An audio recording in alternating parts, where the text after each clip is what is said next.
Gonna eat, sleep and breathe me out till the end. Yeah.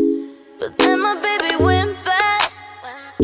I guess un petit peu sur de la bonne gueule de merde dès le matin les gars. Bonjour à tous, j'espère que vous allez bien. Comme vous l'aurez deviné, aujourd'hui on se retrouve pour un tuto make-up. Ça fait un petit moment quand même que j'en ai pas fait, mais en général j'attends soit d'avoir une nouvelle palette, soit d'avoir un make-up go to du moment et tout à vous montrer, ou un événement genre Noël, etc. Et la lumière n'arrête pas de bouger parce qu'un coup il fait du soleil, un coup il pleut, allez comprendre. Bref, aujourd'hui on va se retrouver avec un maquillage essentiellement à partir de cette palette, parce qu'il y a un fard dans cette palette pour lequel je craque dernièrement. C'est le Royal qui est un espèce de violet burgundy mais genre canon. Et du coup on va commencer ça sans plus attendre. Alors pour commencer je vais utiliser mon fond de teint de chez NARS qui est le All Day Luminous. Donc si vous connaissez pas, c'est un fond de teint qui a une couvrance très légère, un fini lumineux etc. Donc globalement pas tellement fait pour les peaux grasses ou les personnes qui ont de l'acné. Et du coup voilà, c'est un de mes chouchous en hiver, donc je vais venir l'appliquer comme d'habitude avec le Beauty Blender. Donc je vais d'abord venir en mettre sur mon doigt et après je vais venir appliquer au blender. Et alors l'état du blender les gars, est-ce qu'on en parle? Pas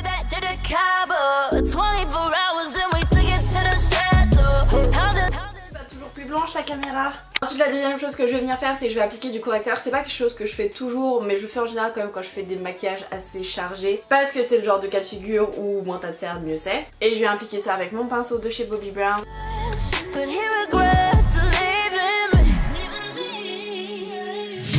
It hurts like hell.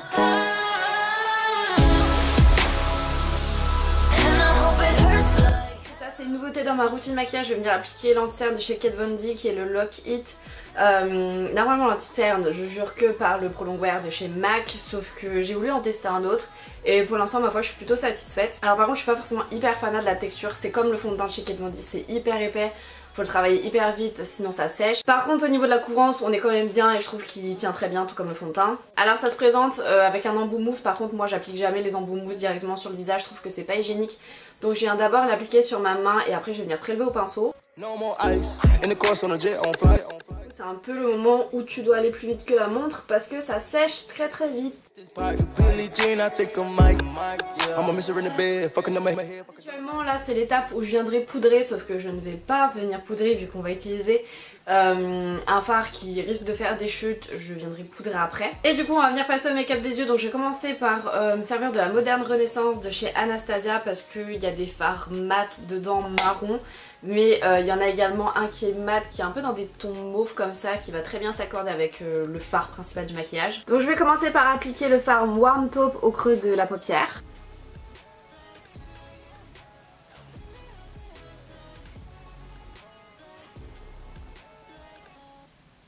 Comme d'hab, ensuite je viens passer un coup de pinceau estompeur entre chaque étape. Je viens faire le deuxième œil. Je vais venir appliquer ce fard-ci dans le creux de paupière. Et en fait c'est pour donner une petite tonalité de mauve au niveau du creux de paupière. Je sais pas si vous vous rendrez compte, mais vous voyez qu'en zoomant, la micropigmentation des sourcils c'est quand même super naturel. Et là on va passer à l'étape qui moi me fait kiffer. On va utiliser la Desert Dusk d'Huda Beauty et le fard du coup qui s'appelle Royal. C'est le genre de fard qui fait partie de ceux qui ont une texture un peu crème chez Huda Beauty. Je vais venir prendre mon pinceau plat pour la paupière et je vais l'humidifier pour intensifier encore plus la couleur. Franchement osez me dire que ce fard est pas magnifique quoi. Putain la pigmentation quoi. Bon par contre je me suis un peu enflammée en mouillant mon pinceau.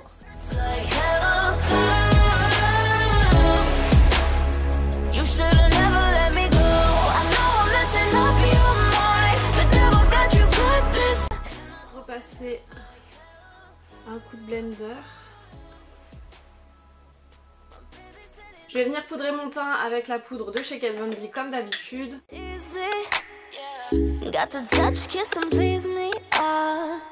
venir appliquer le mascara.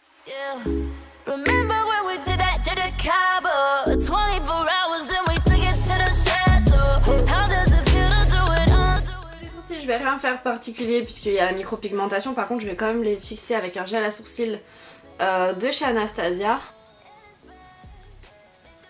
Au niveau du teint ça va pas changer, c'est toujours ma terracotta de chez Guerlain. Ça doit faire 4 ans que je suis sur YouTube et ça doit faire 4 ans que j'utilise la même et pas une autre. hope it hurts like hell. Blush, j'ai envie de faire light, donc je vais prendre le rocateur de chez Benefit.